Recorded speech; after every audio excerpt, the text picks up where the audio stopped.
الحمد لله إن الحمد لله نحمده ونستعينه ونستغفره ونتوكل عليه ونعوذ بالله من شرور أنفسنا ومن سيئات أعمالنا من يهده الله فلا مضل له ومن يضلله فلا هادي له وأشهد أن لا إله إلا الله وحده لا شريك له وأشهد أن محمدا عبده ورسوله أما بعد فإن أصدق الحديث كتاب الله وأحسن الهدي هدي محمد صلى الله عليه وسلم وشر الأمور محدثاتها وكل محدثة بدعة وكل بدعة ضلالة وكل ضلالة في النار يا أيها الذين آمنوا اتقوا الله حق تقاته ولا تموتن إلا وأنتم مسلمون يا أيها الناس اتقوا ربكم الذي خلقكم من نفس واحدة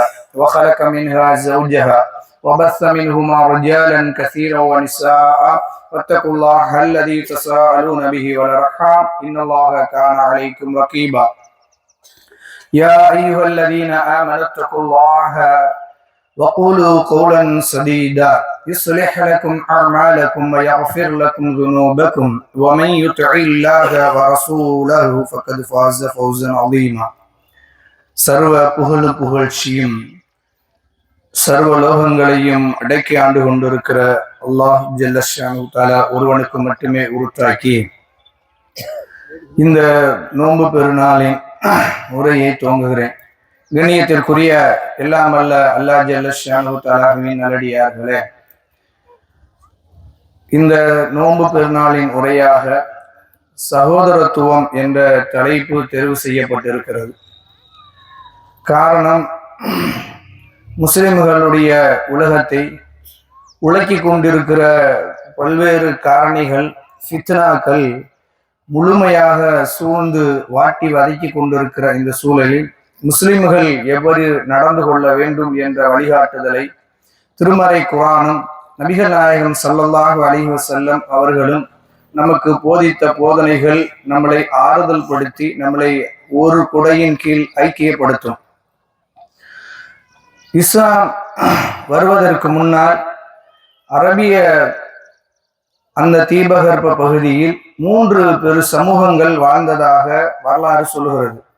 ஒன்று கிறிஸ்துவ சமூகம், இன்னொன்று யூத சமூகம், இன்னொன்று அரபிய சமூகம். இந்த 3 சமூகங்களுமே பல்வேறு கிளைகளாக கீற்றுகளை போல பிரிந்து கிடந்தார்கள். அரபுகளை பொறுத்த வரைக்கும் கினானா, உமையா, ஹாஷிம், குறைஷி என்று பல்வேறு பிரிவுகளாக கபிலாக்களாக பிரிஞ்சு கிடந்தார்கள். யூதர்களை பொறுத்த வரைக்கும் அவர்களும் ஒரு குடையின் கீழ் இல்லை. அவர்கள் பனு நதீர், பனு குறைலா, பனு கினானா என்று அவர்கள் பிரிந்து கிடந்தார்கள். கிறிஸ்தவ சமூகத்தை பொறுத்த வரைக்கும் சொல்லவே தேவையில்லை, அவர்கள் எப்பொழுதுமே பிளவுபட்டே கிடக்கிற ஒரு சமூகம். இப்படி பல்வேறு பிளவுகளாக பிரிந்து ஒரு நிலப்பகுதிக்குள்ள வாழ்ந்தால் அந்த நிலப்பகுதி அமைதியாக இருக்குமா? அந்த நிலப்பகுதியில் எப்ப அமைதி நிலவுமா என்றால் ஒரு நாளும் நிலவாது. மாறாக அமைதிக்கு புறம்பாக குரோதங்களும் பகைமைகளும் சண்டைகளும் வெட்டுகளும் குத்துகளும் ரத்தம் ஓடிக்கொண்டே இருக்கும். இதுதான் நபிகள் நாயகம் ஸல்லல்லாஹு அலைஹி வஸல்லம் அவர்கள் நபியாக தேர்ந்தெடுக்கப்படுவதற்கு முன்னால் அரபிய அந்த தீபகற்பத்தினுடைய யதார்த்த நிலை. இந்த பிளவுகள் கூட ஏதோ போற போக்குல வந்த பிளவுகள் அல்ல. யூதர்களை பற்றி திருமறை குர்ஆன்ல சொல்லுகிற போது அவர்கள் ஒரு தாய் தந்தைக்கு பிறந்தவர்களாக இருந்தால் கூட ஒரு கட்டத்திலேயும் அவர்கள் ஒன்றாக இணைந்தவர்களே இல்லை. ஒரு தண்ணி குடிக்கிற விஷயத்தை பத்தி அல்லாஹ் பேசுறான். சபிக்கப்பட்டு ஒரு பாலைவன தேசத்துல போய் தண்டனை அனுபவிச்சுட்டு இருக்கிற மக்கள் குடிக்க மூசா அலைஹிஸ்ஸலாத்திட்ட தண்ணி வேணும், அல்லாஹ்ட்ட உதவி பற்றுத்தான்னு கேட்கிறாங்க. ஒய்தி தஸ்கா மூசா கௌமுஹு, மூசா தன்னுடைய சமுதாயத்திற்காக தண்ணீர் கேட்டு உதவி கேட்டார். அப்படி கேட்கிற போது அவங்க என்ன நியத்துல கேட்கிறாங்க பாருங்க. இந்த 12 கோத்திரங்களும் ஒரே ஊற்றுல தண்ணி குடிக்கிற மாதிரி கட்டக்கூடாது. ஒரு பாறையிலிருந்து தண்ணி வந்தால் கூட 12 ஊற்றுகளாகத்தான் வேணும். அல்லாஹ் தான் சொல்றான், நாம பதில் அளிச்சோம், 12 ஊற்றுக்களாக அவர்களுக்கு ஒரு பாறையிலிருந்து தண்ணியை வடிய விட்டோம். அந்த 12 கோத்திரங்களும் தனித்தனியாக அந்த தண்ணியை கூட குடித்தார்கள். தண்ணியை கூட ஒன்றாக குடிப்பதற்கு அவர்களுடைய மனம் இடம் கொடுக்கவில்லை. காரணம் என்ன என்றால் அவ்வளவு குலூபுகும் சத்தா, அவருடைய உள்ளங்கள் அவ்வளவு பிளவுபட்டு போய் கிடந்தது என்று அல்லாஹ் சொல்கிறான். இந்த சமூகத்துக்கு இப்படி இருந்த இந்த சமூகங்களுக்கு இடையில தான் நபி ஸல்லல்லாஹு அலைஹி வஸல்லத்தினுடைய உம்மாவை அல்லாஹ் உருவாக்குறான். அந்த உம்மா எப்படிப்பட்டது என்றால் அல்லாஹ் திருமறையில சொல்கிறான், இன்ன ஹாதிஹி உம்மத்துக்கும் உம்மத்தன் வாஹிதா, உங்களுடைய சமூகம் முஹம்மதே, உங்களுடைய இந்த சமூகம் ஒரே சமூகம்தான். நாடுகள் அவர்களுக்கு இடையில் பிளவு கிடையாது, அவர்களுக்கு இடையில் கோத்திர பிளவுகள் கிடையாது, அவர்களுக்கு இடையில் ஜாதிய பிளவுகள் கிடையாது, அவர்களுக்கு இடையில் மொழி பிளவுகள் கிடையாது. நான் தான் உங்களுடைய ரப்பு, என்னை மட்டுமே வணங்குங்க என்று அல்லாஹ் ரப்புல் ஆலமீன் இது ஒரு இடத்துல சொல்றான். இன்னொரு இடத்துல இதே வார்த்தையை திருப்பி ரிப்பீட் பண்றான், இன்ன ஹாதிஹி உம்மத்துக்கும் உம்மத்த வாஹிதா, உங்களுடைய சமூகம் ஒரே சமூகம் தான், எந்த பிளவும் அவங்களுக்கு இடையில கிடையாது. அவர்களுக்கு மத்தியில எல்லா வேற்றுமைகளும் இருக்கும், ஆனால் உம்மத்தாக ஒரே ஒரு உம்மத்து தான். இதுல இந்த பிரிவு அந்த பிரிவு, அது கூட இது கூட, இந்த பிரச்சனை எல்லாம் இங்க வச்சுக்கிறாதீங்க. முஹம்மது ஆகிய உம்மத்து என்பது ஒரே உம்மத். ரப்புக்கும் ஃபத்தகூன், நான் தான் உங்களுடைய இறைவன், என்னையே நீங்க அஞ்சுங்கள். அல்லாஹ்வை அஞ்சுவதும் அல்லாஹ்வுக்கு வணக்க வழிபாடுகளை செய்ய நம்ம நாடுகிற போதெல்லாம் நம்முடைய உள்ளங்களுக்குள்ள வர வேண்டிய ஒரு ஊற்று, நாம் ஒரு உம்மத், நாம் எல்லா நாடுகளிலிருந்தும் வந்திருக்கலாம். இன்னைக்கு ஹஜ்ஜில ஒன்று கூடுறாங்கன்னா வெறும் அரபுகளா ஒன்று கூடுறாங்க, அல்லது அந்த ஹஜ்ஜுடைய பள்ளி தொழுகிற அந்த பள்ளி காபாவுல ஒரு அரபுகள் மட்டுமா தொழுகிறாங்க? எல்லா நாட்டவர்களும், எல்லா மொழி பேசுபவர்களும், எல்லா நிறத்தவர்களும், எல்லா ஏழைகளும், எல்லா பணக்காரர்களும், எல்லா நடுத்தர பொருளாதாரம் உடையவர்களும் எல்லாம் தான் ஒன்று குழும்புகிறார்கள். ஆனால் ஒரே ஒரு உம்மத்தாக ஒன்று குழும்புகிறார்கள். அங்கு ஒருத்தர் தான் இமாம், சுத்தி இருக்கிற எல்லோரும் ஒரு உம்மத். ஆனா இன்னைக்கு நம்முடைய நிலைமை என்னன்னா, இதுல ஒன்று குழும்பிட்டோம். ஆனால் நிர்வாகம் என்று வந்த பொழுது நம்ம பெருமையாக பேசுகிறத மார்க்கம் தடை செய்கிறது. நம்ம இன்னைக்கு எத்தனை நாடு என்று பெருமையா பேசிக்கிறோம். முஸ்லிம்களுக்கு எத்தனை நாடு இருக்கு தெரியுமா அப்படின்னு நம்ம பெருமையா பேசுறோம். எத்தனை நாடு இருக்கு? ஒவ்வொருத்தரும் ஒவ்வொரு கணக்கு, ஒவ்வொருத்தரும் ஒவ்வொரு வியாக்கியானம், எல்லாம் சேர்த்தாலும் குறைஞ்சது 50க்கு மேற்பட்ட நாடுகள் என்கிறார்கள். இதுல மறைமுகமாக ஒரு செய்தியை நமக்கு சொல்லுகிறார்கள், 50க்கு மேற்பட்ட தலைவர்களை கொண்ட ஒரு சமூகம் முஸ்லிம் சமூகம். அப்படியா இருந்துச்சு? ஒரு தலைவர், ஒட்டுமொத்த சமூகமும் ஒரு உம்மத், இப்படித்தான் இஸ்லாம் சொல்லுச்சு. ஆனா அதை இன்னைக்கு மாத்தி எதிரிகள் நமக்குள்ளே எப்படி ஊடுருவி பதிய வச்சிருக்காங்கன்னா, உங்களுக்கு என்னப்பா 58 நாடுகள் இருக்கு, உங்களுக்கு என்னப்பா 50க்கு மேற்பட்ட நாடுகள் இருக்கு, என்ன சொல்ல வரீங்கன்னா 50க்கு மேற்பட்ட தலைவர்களை கொண்டு ஒருவருக்கு ஒருவர் மோதிட்டு உட்கார்ந்து இருக்கிறீங்க. எங்களுக்கு உங்களுக்கு ஒரு பிரச்சனையும் வராது, வந்தாலும் உங்களை தூசி மாதிரி ஊதி தள்ளி விட்டு போயிட்டே இருப்போம். அப்படின்றத சிம்பாலிக்கா எதிரிகள் நம்முடைய உள்ளங்களுக்குள்ளே ஊடுருவிட்டிருக்கிறார்கள். உணர்ந்து கொள்ளுங்கள், நமக்கு ஒரு தலைமை தேவை. அல்லாஹ்வுடைய தூதர் ஸல்லல்லாஹு அலைஹி வஸல்லம் நமக்கு தலைவராக இருந்தார்கள். அவர்களுடைய மரணத்திற்கு பின்னால் அபூபக்கர் ரலியல்லாஹு அன்ஹு தான் தலைமை, அவருடைய மரணத்துக்கு பின்னால் உமர் ரலியல்லாஹு அன்ஹு தான் தலைமை, அவருடைய மரணத்துக்கு பின்னால் உஸ்மான் இப்னு அஃபான் ரலியல்லாஹு அன்ஹு தான் தலைமை, அவருடைய மரணத்துக்கு பின்னால் அலி இப்னு அபீ தாலிப் ரலியல்லாஹு அன்ஹு அவருடைய தலைமை. அந்த தலைமையில் பிரச்சனை வந்துச்சு, அந்த பிரச்சனையை அவருடைய மகனே முடிச்சு வச்சிட்டார். இது வேணாம், இந்த உம்மத்து உடையக்கூடாது, நிக்கணும் என்று நிச்சய வச்சாங்க. காரணம் என்ன என்றால், இந்த உம்மத் ஒரு உம்மத்தாக நிற்க வேண்டும். சரி, இந்த உம்மத் ஒரு உம்மத்தாக நிற்பதற்கு தடையாக இருக்கிற பல்வேறு காரணிகளை மார்க்கம் தடுத்து நிப்பாட்டியிருக்கு. அதுல பாருங்க, நபிகள் நாயகம் ஸல்லல்லாஹு அலைஹி வஸல்லம் காலத்துல போருக்கு போயிட்டு வந்தா ஓய்வு எடுப்போம். இப்ப நம்ம எல்லாம் தொழுதுட்டு வீட்டுக்கு போறோம்னு வைங்க, ஓய்வு எடுப்பீங்கல்ல. எப்படி ஓய்வு எடுப்பீங்க? தனித்தனியா உட்காந்து ரூமுக்குள்ள அவரவர் ஒரு ஃபேனை போட்டு அவரவர் சௌகரியமாக உட்கார்ந்து அவரவருடைய நிலைமைகளுக்கு ஏற்ப ஓய்வு எடுப்போம்ல. இதுக்கே எப்படின்னா போர்க்களத்துல போயிட்டு வந்தவர்களுக்கு எவ்வளவு களைப்பு இருக்கும், எவ்வளவு சிரமங்கள் இருந்திருக்கும். அத்தனை சிரமங்களையும் ஓரங்கட்டு விதமாக ஒரு இடத்துல தங்கினால் அந்தந்த சஹாபாக்கள் தங்களுக்கு வசதிக்கு ஏற்ப ஒவ்வொரு நிழல்லையா போய் ஒதுங்கினாங்க, ஒதுங்கி உக்காந்தாங்க. இது ரசூல் ஸல்லல்லாஹு அலைஹி வஸல்லம் அப்படியே பாக்குறாங்க. பார்த்துட்டு கூப்பிடுறாங்க, எல்லாத்தையும் கூப்பிட்டு சொல்றாங்க, ஒரு இடத்துல இறங்கி தனித்தனியாக நீங்கள் ஓய்வெடுக்கிறதை நான் காண்கிறேன், அறிந்து கொள்ளுங்கள், இதுதான் ஷைத்தான் உங்களுக்கு இடையில் செய்கிற முதல் சூழ்ச்சி. நீங்கள் இப்படி செய்யாதீங்க, நீங்க எல்லோரும் ஒரே இடத்தில் ஒன்றாக உட்கார்ந்து ஓய்வெடுங்கள், அந்த ஓய்வில் கூட பிளவுபட்டு போயிடாதீங்க. நான் அப்படி சொன்ன பிறகு ரசூல் ஸல்லல்லாஹு அலைஹி வஸல்லத்தினுடைய தோழர்கள் அடுத்த ஓய்வு நேரங்களை பார்த்தால் எல்லோரும் ஒரு நெருக்கமாக உட்கார்ந்து இருப்பார்கள். அப்படி உட்கார்கிற பொழுது ஒரு போர்வை அவர்களுக்கு மத்தியில் வீசிவிட்டால் தலாமகும், எல்லோரையும் ஒரு போர்வை மூடிக்கொள்ளும். ஒரு போர்வைய அங்க நிறம் மொழிவே எதுவும் இல்ல, களைப்புல கூட ஓய்வுல கூட நீங்க பிரிஞ்சு போயிடாதீங்கன்னு பெருமானார் ஸல்லல்லாஹு அலைஹி வஸல்லம் சொன்ன சமூகம். தொழுகைய நெருக்குங்க, எவ்வளவு நெருக்க முடியுமோ அவ்வளவு நெருக்குங்க, நீங்க பிரிஞ்சிடாதீங்க. பிரிஞ்சு போற அந்த ஒவ்வொரு கேப்புலையும் நான் ஷைத்தான பாக்குறேன்றாங்க பெருமானார் ஸல்லல்லாஹு அலைஹி வஸல்லம். ஷைத்தான் உள்ள இடம் ஊடுருவி வருவதை நான் பாக்குறேன். ஏன் கம்ப வச்சுக்கிட்டு பின்னாடி முன்னாடி இருந்த ரசூல் ஸல்லல்லாஹு அலைஹி வஸல்லம் சஹாபாக்கள் அப்படியே நெருக்குனாங்க. ஆசிரியராக இருந்தவங்க அப்படி நெருக்கி நின்றாங்க. காரணம் என்ன என்றால் பிளவுபட்டு போகிற எல்லா காரியங்கள் வந்தாலும் அவைகளை துடைத்தறிவதற்கு, நீக்குவதற்கு, அவைகளை இல்லாமல் ஆக்குவதற்கு பெருமானார் வழிகாட்டி இருக்கிறார்கள். அந்த வழிகாட்டுதலை நம்ம ஃபாலோ பண்ணணும்.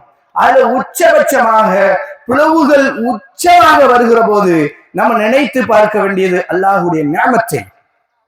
இந்த சகோதரத்துவம், இந்த முஸ்லிம்கள் என்ற இந்த உம்மா வெறும் பிறப்பால் கட்டி அமைக்கப்பட்டதல்ல, வெறும் செல்வத்தால் கட்டி அமைக்கப்பட்டதல்ல, நாடால் கட்டி அமைக்கப்பட்டதல்ல, அல்லது வேறு எந்த காரணங்களாலும் கட்டி அமைக்கப்பட்ட உம்மா கிடையாது. இது ஒரே ஒரு கயிறை கொண்டு கட்டப்பட்டு இருக்கிறது. அது என்ன? வஅதஸிமு பிஹப்லில்லாஹி ஜமீஆ, அல்லாஹ்வுடைய கயிறை கொண்டு நீங்கள் அனைவரையும் அல்லாஹ் கட்டியிருக்கிறான். அதை பற்றி பிடிச்சுக்கோங்க.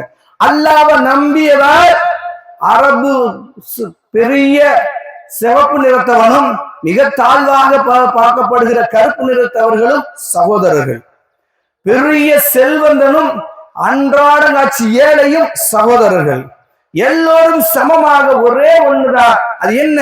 அல்லாஹ்வை நம்பிய சமூகம், ரசூல் ஸல்லல்லாஹு அலைஹி வஸல்லத்தை பின்பற்றிய சமூகம். இப்படி இருந்ததை நம்பியதாலதான் இவ்வளவு பிரச்சனைகளுக்கு மத்தியிலையும் அரபுகள் ஒன்றாக ஒரு கொடையின் கீழே நிற்க முடிஞ்சிச்சு. அவர்களுக்கு சின்னதை அப்படி தூண்டி விட்டா போதும், ஒரு சின்ன பொரிய பத்து வச்சு விட்டா நூல் நூலா பிரிஞ்சிருவார்கள். எங்கெங்க எல்லாம் கேப்பு கிடைக்குது அங்கெல்லாம் பிரிஞ்சு சண்டை போட ஆரம்பிச்சிருவார்கள். அப்படித்தான் யூதர்களை அவர்களை வைத்திருந்தார்கள். இந்த யூத சமூகம் இன்னைக்கு நம்மளை பாட்டி படைக்குதுல, எனக்கு ஒரு பிரச்சனைன்னா ஒட்டுமொத்த அரபு தேசமும் கிடுகிடுக்கணும் இன்னைக்கு ஒரு சூழ்ச்சி பண்ணிருக்காங்கல்ல. இந்த சூழ்ச்சியினுடைய மூலக்கூற நம்ம எங்க பார்க்கிறோம்னா, நபிகள் நாயகம் ஸல்லல்லாஹு அலைஹி வஸல்லம் அவர்களுடைய ஆட்சியின் நிர்வாகத்தின் கீழே வாழ்ந்து கொண்டிருந்த யூதர்கள் எப்படி நடந்தார்கள் என்று புகாரி முஸ்லிம்ல ஒரு செய்தி வருது. நபி ஸல்லல்லாஹு அலைஹி வஸல்லம் காலத்திலேயே அன்சார்களும் முஹாஜிர்களும், யார் அன்சார்கள் என்பவர்கள் மதீனாவாசிகள், முஹாஜிர்கள் என்பவர்கள் மக்காவாசிகள், ரெண்டு பேரும் உட்கார்ந்து நல்ல அன்பா அரவணைப்பா பாசத்தோடு பின்னி பிணைஞ்சி பேசிக்கிட்டு இருக்காங்க. பேசிட்டு இருக்கிறத பார்த்தா யூதனுக்கு வயிறு எரியுது. அது அப்படியே வருது ஹதீஸ்ல. ஒரு யூத கிழவன் ரசூல் அவன் கூட இருந்த இளைஞனை பார்த்து சொல்றான், நீ போய் உட்கார்ந்து என்ற இடத்துல நடந்த ஒரு சண்டையை பத்தி பேசு, அதுல அவுசனுடைய வீரத்தை பத்தி பேசு, ஹஸ்ரஜனுடைய வீரத்தை பத்தி பேசு. இப்படி பேசுனா இந்த நம்ம பார்க்கிறோம்ல, இந்த அன்பும் மகிழ்ச்சியும் இது எதுவுமே இருக்காது, பேசுன்றான். அதே மாதிரி வர்றான் அந்த இளைஞனும் வந்து உட்கார்ந்து பேச ஆரம்பிச்சான். வாசி என்ற இடத்துல ஹவுஸ் மக்களை நம்ம என்னவோ அடிச்சு வரலாம் தெரியுமா? உடனே ஹசரஸுக்கு அப்படியே புஷ்ஷும் ஏறிச்சு.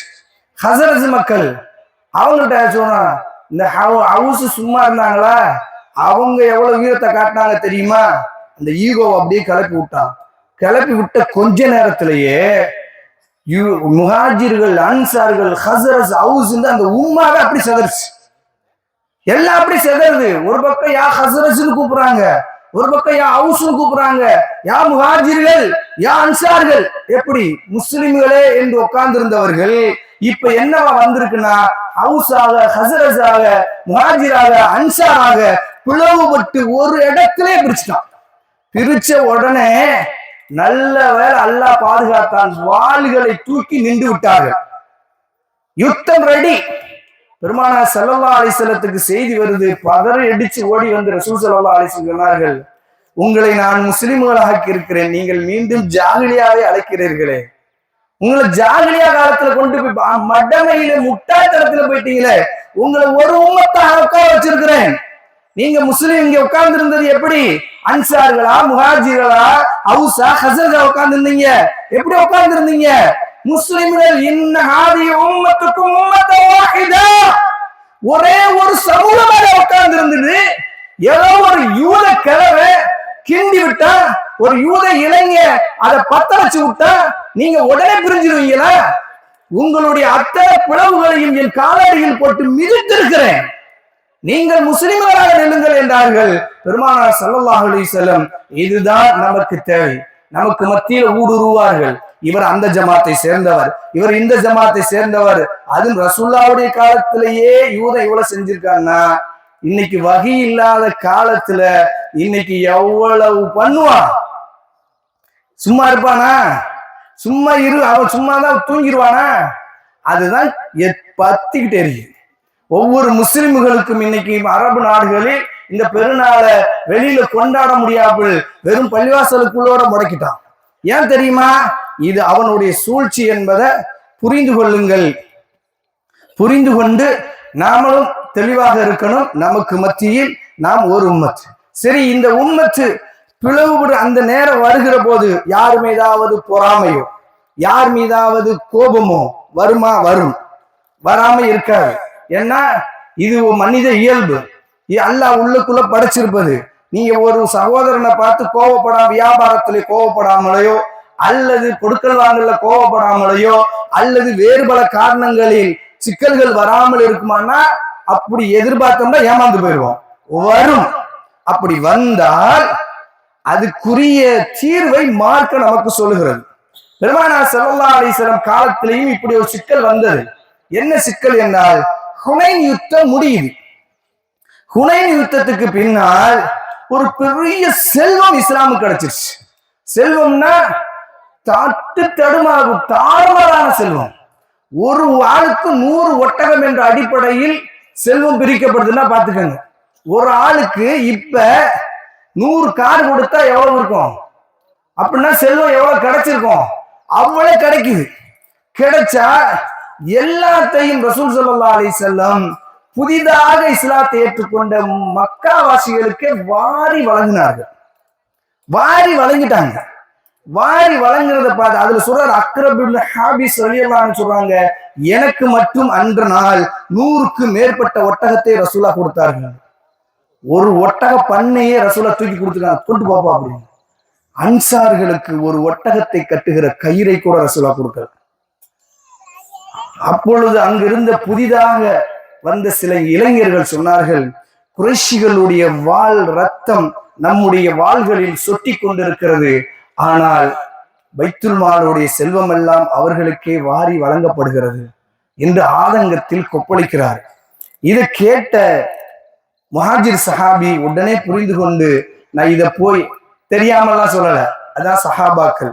அவர் சொல்லுகிறார், இதை போய் நான் ரசூலாட்ட எடுத்து சொல்லுவேன்றார். யார்கிட்ட? அந்த கொப்பளிச்சு இளைஞன்ட்டே சொல்றார், நான் போய் அல்லாஹ்வுடைய தூதர்கிட்ட நீ சொன்னதை அப்படியே சொல்ல போறேன். போய் சொல்லுகிறார்கள்.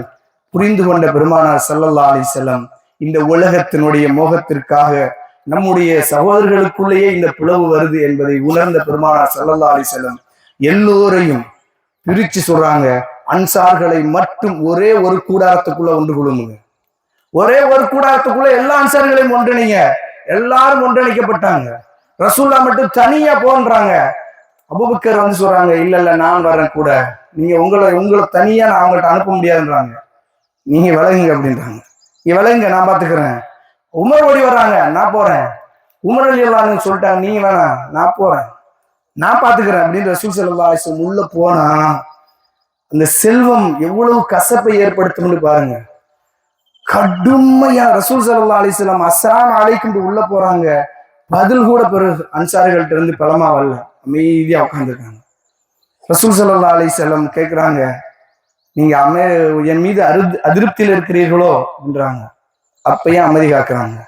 அப்ப ரசூல் ஸல்லல்லாஹு அலைஹி வஸல்லம் மீண்டும் கேட்கிறாங்க, என் மீது அதிருப்தியில் இருக்கீங்களா? அப்ப எந்திச்சு ஒரு பழைய அன்சார் சாதி இப்னு உபாதா ரலியல்லாஹு சொன்னாங்க, யா ரசூலல்லாஹ், ஆம், எங்கள்ல சிலவர்கள் கடுமையான அதிருப்தியில் இருக்கிறார்கள்.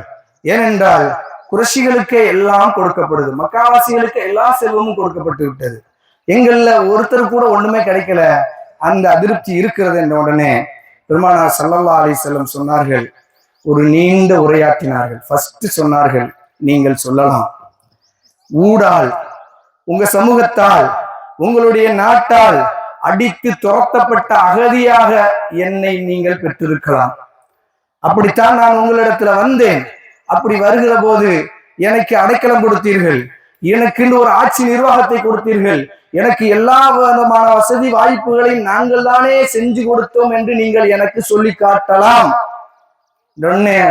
சஹாபாக்கள் அன்சார் தோழர்கள் அமைதியாக இருக்கிறார்கள்.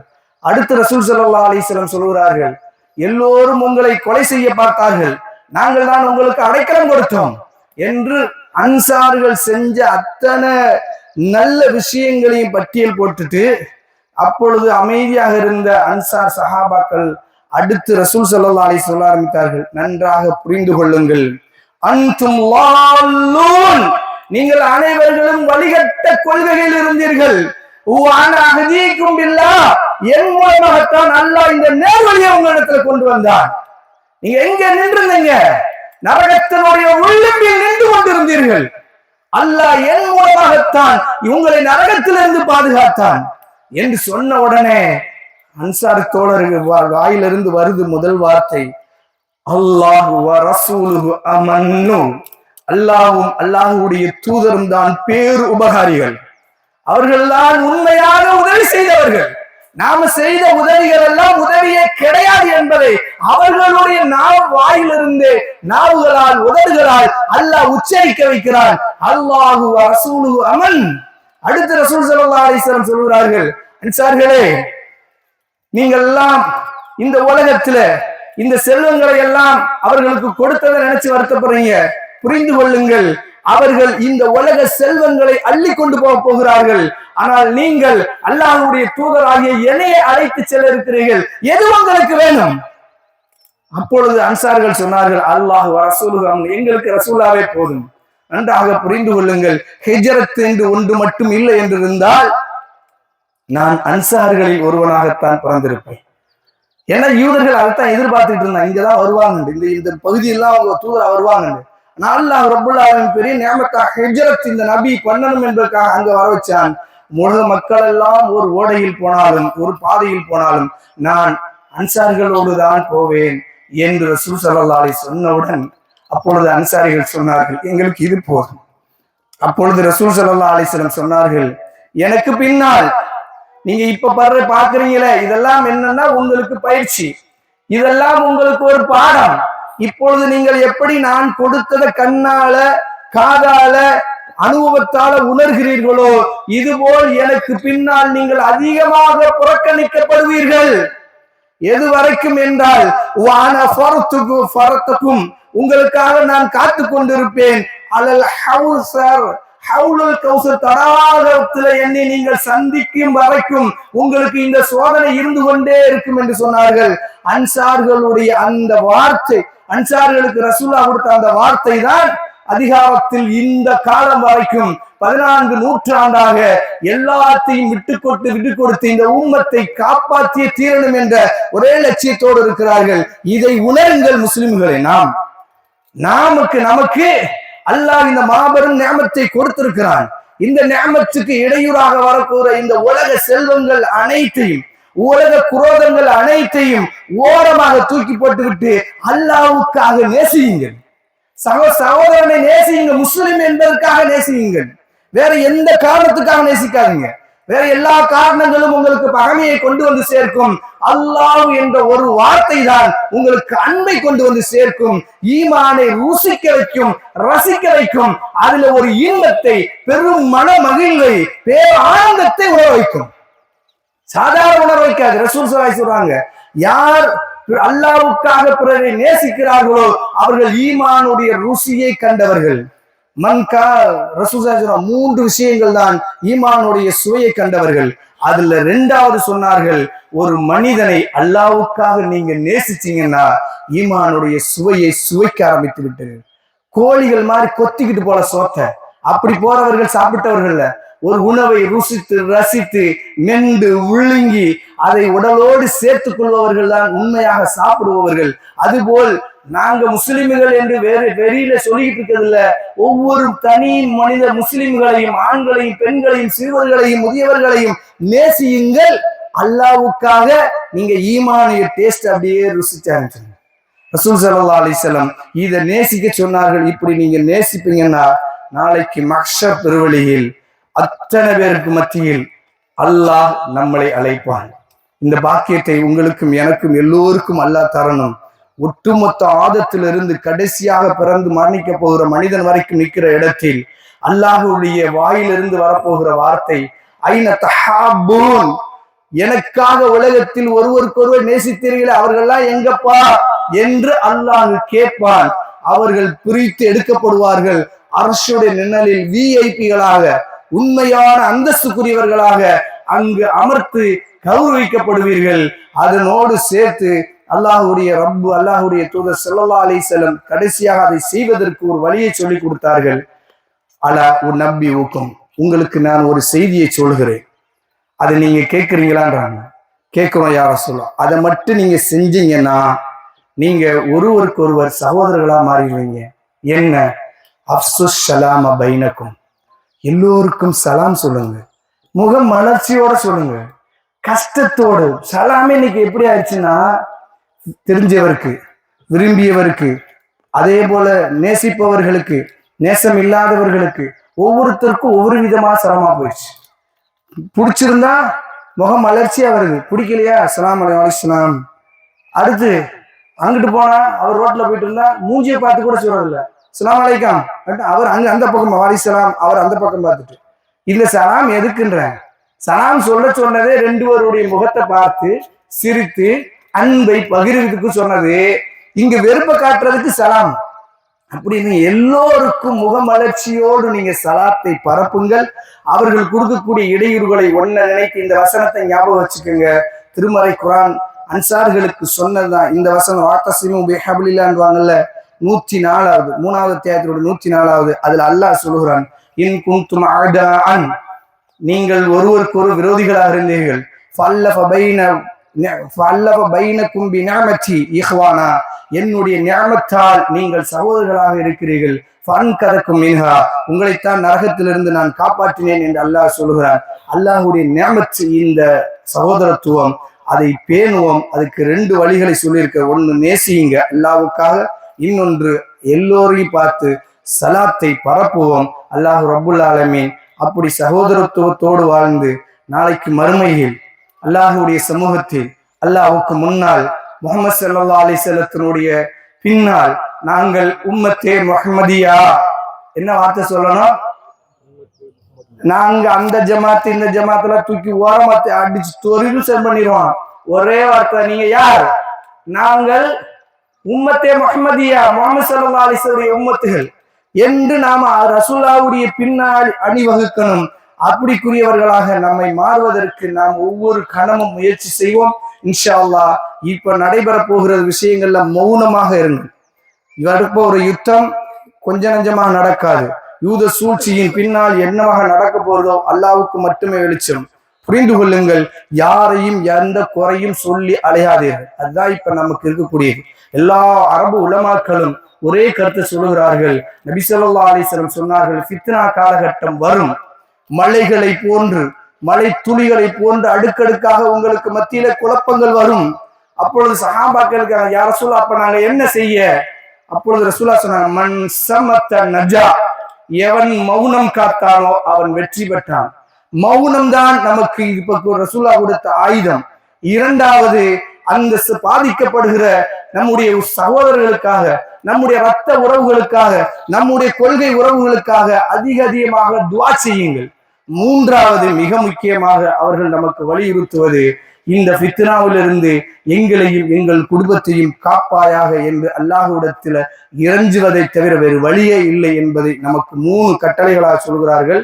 வரப்போகிற காலகட்டம் சகோதரத்துவத்துக்கு வேட்டு வைக்க காலகட்டம் தான், ஃபித்னாவுடைய காலகட்டம் தான். எந்தெந்த நாடுகள் மீது எந்தெந்த யாராரு தாக்க போகிறார்கள் என்பதெல்லாம் அல்லாஹ்வுக்கு மட்டுமே வெளிச்சம். ஆனால் நாம செய்ய வேண்டியது, இவன் சரி அவன் பிழை, அவன் சரி இவன் பிழை, இந்த வார்த்தையை விட்டுருங்க. எதுன்னு தெரியல விட்டுருங்க, அமைதிகாருங்க. இரண்டாவது, இந்த ஃபித்னாவிலிருந்து பாதிக்கப்படுகிற மக்களுக்காக துஆ செய்யுங்கள். மூன்றாவது, நம்முடைய குடும்பத்தையும் அந்த ஃபித்னாவிலிருந்து காப்பதற்கு அல்லாஹ்விடத்தில் மன்றாடுங்கள். அல்லாஹ் ரப்புல் ஆலமீன் இந்த ஃபித்னாவிலிருந்து மீண்ட ஒரு சகோதரத்துவ சமுதாயமாக, உம்மத்தை முஸ்லிமையாக மீண்டெழுவதற்கு அல்லாஹ் தௌஃபீக் செய்வானாக. இந்த இடத்துல துஆ செய்யுங்க, இந்த யுத்தங்களும் இந்த சேதாரங்களும் முஸ்லிம்களுக்கு முடிவதற்கு. அடுத்து ஒரு முன் அறிவிப்பு. ஆபரேஷன் பண்ணி இருக்கிற ஒரு சகோதரி உங்களிடத்துல உதவி கேட்டு வந்திருக்கிறார். அவருக்காக உதவி செய்யுங்கள், அவர் அங்கே நிற்பாங்க. அடுத்து பெருநாள் வசூலாக அல்ஹம்துலில்லாஹ் 40,152 ரூபா. இதுல ஆண்கள் பகுதி 18,500, பெண்கள் பகுதி 21,652. பெண்கள் தான் ஜெயிச்சிருக்காங்க. அஸ்ஸலாமு அலைக்கும் வரஹ்மத்துல்லாஹி வபரகாத்துஹு.